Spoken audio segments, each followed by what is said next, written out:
Today we will go over temporal lobe epilepsy in cats. This is out of the Veterinary Journal, and it is from 2023. It is open access, so we will run through the entire article. Let's get started.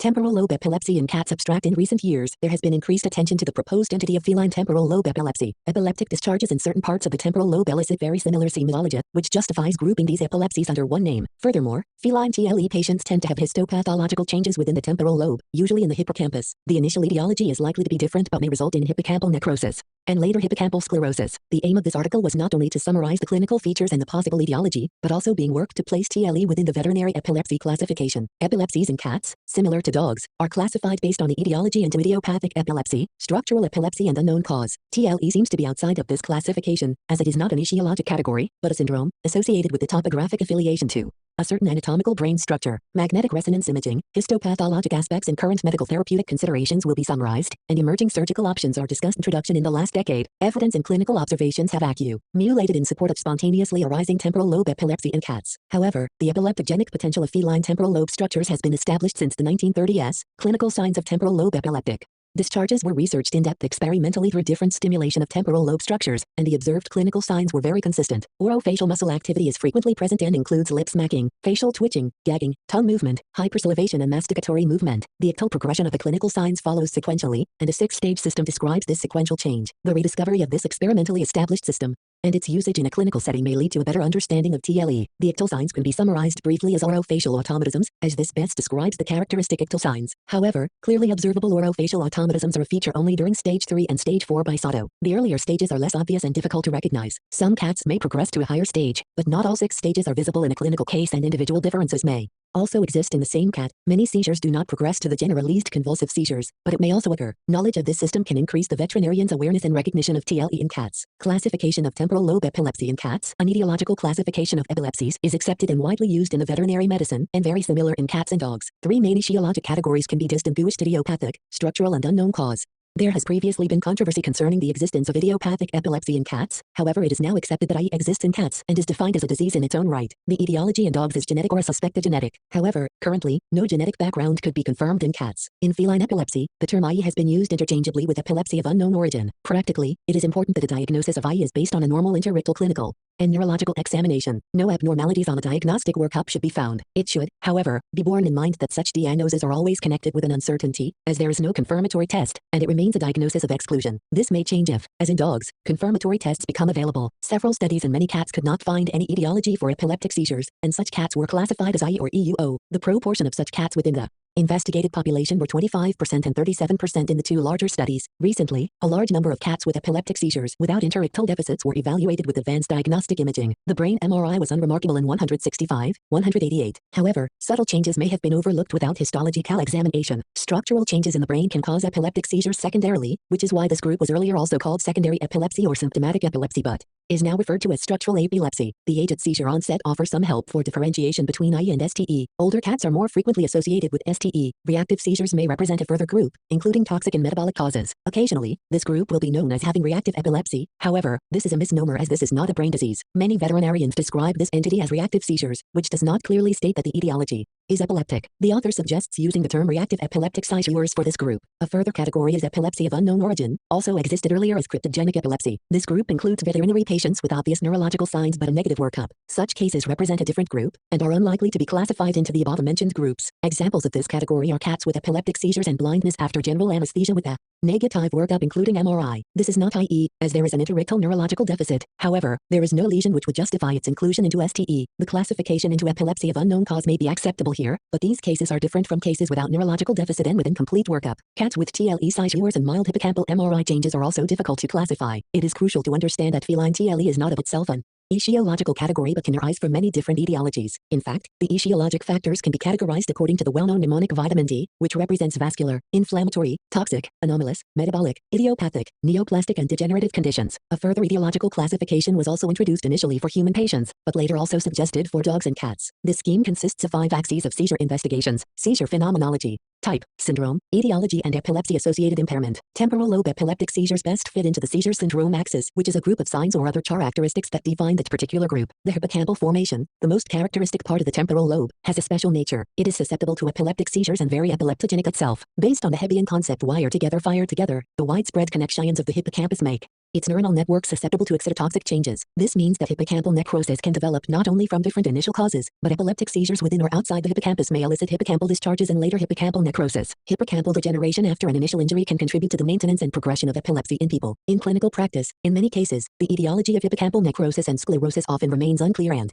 the initial injury undetermined in cats. Temporal lobe epilepsy in humans. Human temporal lobe epilepsy provides a model to better understand feline seizures and epileptic mechanisms. TLE is one of the best understood epilepsy types in human practice and theory. In humans, TLE can be divided clearly to the mesial temporal lobe epilepsy and lateral temporal lobe epilepsy. The majority of cases have hippocampal or hippocampal amygdalar seizure onset, but more extended entorictal discharging with limbic connection. The MTLE variation has a heuristic importance, being the best understood pathophysiology and is used as a model for understanding focal epilepsies. Several detailed studies exist concerning the ictal electroencephalography recorded by foramen ovale electrodes and intracranial strips. Long-term observations have proven a possible progressive outcome by the propagation of seizures to the contralateral anterior hippocampus and the development of bilateral evolution. In MTLE, it is confirmed that the hippocampal synaptic reorganization is the long process behind the memory disturbances. The early precipitating injury may be any cerebral damage such as tumor, infection, long-duration febrile convulsions, trauma, cavernoma and focal cerebral dysgenetic lesion, or autoimmune affections. TLE was the first object for epilepsy surgery, and it was introduced widely in human. It remains one of the most frequently executed interventions, although the dissection of focal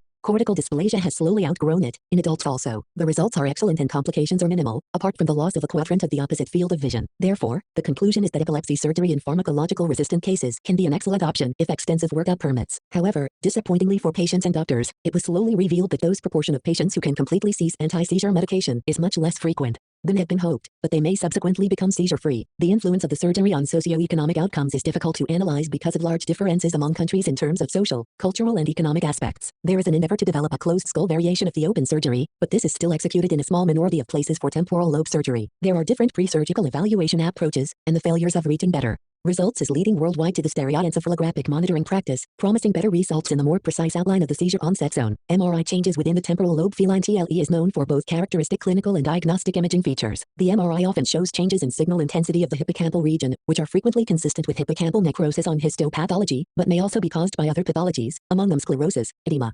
inflammation, ischemia or a combination of these. High signal intensity in the so-called water-sensitive MR sequences represents an elevated water content of the affected structures, in this particular case the hippocampus or the adjacent piriform lobe. It is not possible to define the underlying cause or histopathological changes with MRI alone. Elevated water content can be a consequence of postictal edema, inflammation together with hyperemia, neoplasia, focal ischemia, or sclerosis. In the case of mild T2 hyperintensity, its clear detection is not possible because of subjectivity. Quantitative MR methods like T2 relaxometry appear to be helpful as shown in human patients and some suspected cases of K9 TLE. Characteristics other than signal intensity include hippocampal volume changes. Hippocampal sclerosis, which is described in humans and in dogs, may represent either a cause or consequence of epileptic seizures together with volume loss/shrinkage of the entire hippocampus or some hippocampal subfields. If marked or unilateral, it can be subjectively evaluated. In the case of bilaterally symmetrical or subtle unilateral changes, hippocampal volumetry seems to be a valuable tool in its recognition. Hippocampal asymmetry is also described in cats with limbic seizures. Increased volume/swelling of the entire hippocampus has been described in feline hippocampal necrosis corresponding most likely to the acute phase of the disease, consistent with ongoing edema and hyperemia, but also in other pathological conditions like intracranial lymphoma. Contrast enhancement is the third property more frequently described in the veterinary than in the human TLE. In human neuroradiology, contrast studies are, in most cases, not part of the MR protocol for TLE, as hippocampal enhancement is not supposed to be evident in human hippocampal sclerosis. Feline hippocampal necrosis seems to be different from that viewpoint, homogeneous or heterogeneous, mild to severe hippocampal contrast. Enhancement is a characteristic change, at least in the acute phase of the disease. There are some inconsistencies in the veterinary literature regarding whether hippocampal contrast enhancement is required or signal changes alone are satisfactory to acquire an MR diagnosis of hippocampal necrosis. In a recent study, hippocampal necrosis was histopathologically proven in feline cases of both with and without hippocampal contrast enhancement, suggesting different stages of the same disease. Despite varied evidence from the literature, MRI remains an important and valuable tool in diagnosing feline hippocampal necrosis. If volume loss is obvious, hippocampal sclerosis is the most likely. Hippocampal contrast enhancement and swelling is a recognized sign for hippocampal necrosis, most likely in an acute phase. However, it should be borne in mind that, based on the MRI, it cannot be clearly differentiated from other aforementioned etiologies. For example, postictal edema is a transient MRI finding, therefore it is expected being resolved in control studies. Unfortunately, serial MRI studies concerning epileptic cats are not currently available. Histopathological changes within the temporal lobe. Histopathological changes within the temporal lobe, specifically the hippocampus region, are commonly found during neuropathological examination in cats with epileptic seizures. The most common findings comprise uni- or bilaterally localized hippocampal necrosis and hippocampal sclerosis. Hippocampal necrosis is characterized by pan-necrosis of neurons and glial cells, affecting one or more segments of the cornu-aminus to varying degrees and sometimes the dentate gyrus as well. Cats with prolonged or generalized seizures, refractory to anti-seizure treatment, commonly present with hippocampal sclerosis, which is defined by selective subtotal loss of hippocampal neurons together with astrogliosis. Approximately one-third of epileptic cats display hippocampal sclerosis in one study. Lesions were reported to be predominantly localized in the CA3 and CA4 segments in monosegmental types and within CA3 and CA4 in multisegmental distributed cases. Dentate gyrus pathology comprises blurring of the granule cell layer molecular layer boundary, individual or clusters of ectopic granule cells, gaps of the granule cell layer and elimination. In prolonged cases of TLE, besides volume reduction of the hippocampus, structural alterations of the dentate gyrus including hyperduration and broadening are also described, and precipitating events date back months to years and may not be further identified at that time. Hippocampal sclerosis is the most important trigger of progressive epilepsy and may be preceded by hippocampal necrosis. However, the true prevalence cannot be reliably assessed in clinical settings alone. Neurodegenerative lesions within the hippocampus region, including hippocampal necrosis and hippocampal sclerosis, are commonly associated with additional intra- and extrahippocampal pathologies, suggesting the latter may serve as an epileptogenic focus in induction and progression of hippocampal neurodegeneration. However, in some cases, it is not clear if additional pathologies could be an incidental finding. Inflammatory conditions predominate and include infectious diseases such as central nervous manifestations of feline infectious peritonitis or cerebral toxoplasmosis, but also non-infectious disorders such as autoantibody-dependent LE. LE in cats is a disorder associated in some cases with serum antibodies against cell surface neuronal proteins, specifically leucine-rich glioma inactivated 1. Histopathological findings include complement activation together with immunoglobulin deposition, which may be accompanied by mild to moderate perivascular and parenchymal lymphocytic infiltrates, and selective limbic blood-brain barrier breakdown. Furthermore, besides idiopathic cases, intracranial neoplasia such as meningioma and oligodendroglioma are also found. Simultaneously, anti-seizure management in feline temporal lobe epilepsy. The aim of feline epilepsy treatment is to optimize quality of life by minimizing epileptic seizure occurrence and anti-seizure drug adverse effects. In cats with structural epilepsy, treatment of the underlying seizure etiology is required in combination with ASD's figure 5. In cats with IE, similar to that recommended by the IVETF for canine IE, ASD treatment should be initiated when the cat experiences at least one of the following: 2 or more epileptic seizures within a 6-month period, status epilepticus or cluster seizures, worsening of epileptic seizure frequency/severity/duration, or severe or prolonged postictal signs. The ASDs that have been shown to be safe and efficacious in cats are limited to phenobarbital and levetiracetam. A systematic review of ASD's efficacy and safety in feline epilepsy concluded that PB may currently be considered the first-line ASD for feline epilepsy. The initial PB dose in cats is 1.5 to 2.5 mg per kilogram every 12 H. The PB oral dosage is subsequently tailored to the individual, based on an accurate epileptic seizure diary, serum PB concentration monitoring, as well as occurrence and degree of adverse effects. Despite the relatively limited published data on the efficacy of LEV in feline epilepsy, LEV use in cats is increasing due to its safety and tolerability and the limited ASD options in cats. LEV has also been evaluated as an adjunctive therapy to PB in cats with presumed IE. The recommended initial dose for LEV as monotherapy or adjunctive therapy in cats is 20 mg per kilogram every 8 H. Outcome of feline temporal lobe epilepsy. The prognosis of temporal lobe epilepsy in cats has never been investigated systematically. It is likely that a general prognosis cannot be given due to the many possible causes and highly variable severity of the different conditions. An early publication reported a fatal prognosis for hippocampal necrosis, but this seems to be an oversimplification, and the real prognosis is likely to depend on many factors. The most important factors are the primary etiology, how promptly effective anti-seizure treatment can be started, how severe the epileptic seizures are, how severe the hippocampal pathology is. Hippocampectomy in cats. Feline TLE is a unique epilepsy syndrome, as the epileptogenic lesion, epileptogenic zone and symptomatogenic zone are combined in a well-defined part of the brain. This makes affected cats potentially suitable candidates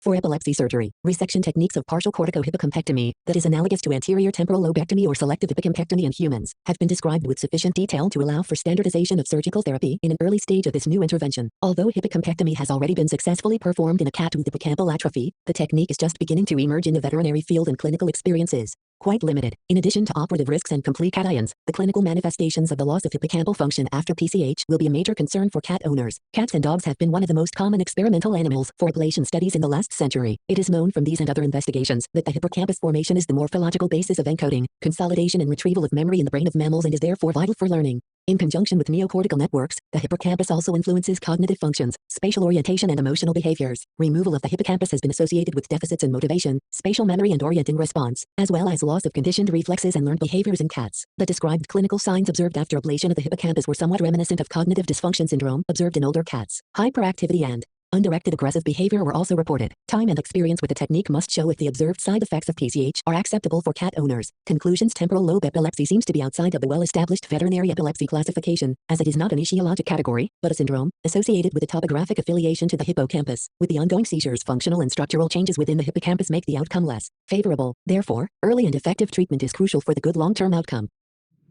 Overall, I don't have much to add to this, and I would echo everything that is stated in this review article. It's a very well done review article. The one thing I will add is I'm surprised I didn't talk more about the LGI1 associated limbic encephalitis.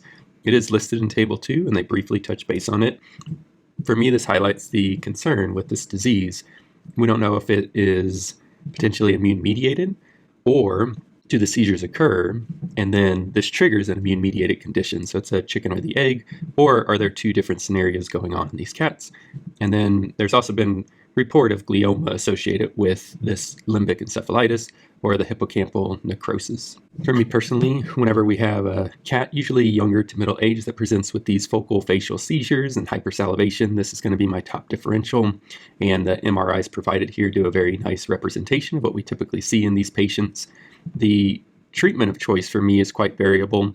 If I do see the contrast enhancement, I usually recommend an anti-seizure medication in addition to immunosuppressive steroids, just because for me personally, prognosis is not great in cats that have these conditions with unrelenting seizures, quite common even on multiple anti-seizure drugs. So that's one of the reasons that I've started using immunosuppressive therapy, and I haven't seen enough of these cats to say if I'm seeing much of a difference one way or the other, but it's definitely something that I'm starting to try.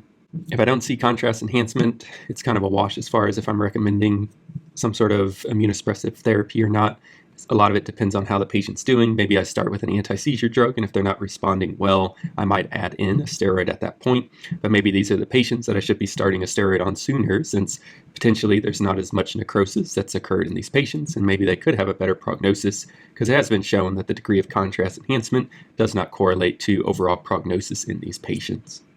But those are my thoughts. I feel this is something that we're seeing more commonly, or at least because we're familiar with it, we're diagnosing it more commonly. Again, it's a well-done article. My clinical experience would agree with what's talked about here in this paper. I've never performed surgery for these patients, and it's probably not something that I'm going to be doing anytime soon, but I can absolutely see why some people are looking into it, because again, some of these patients have just an overall poor prognosis. But those are my thoughts. Thank you for listening.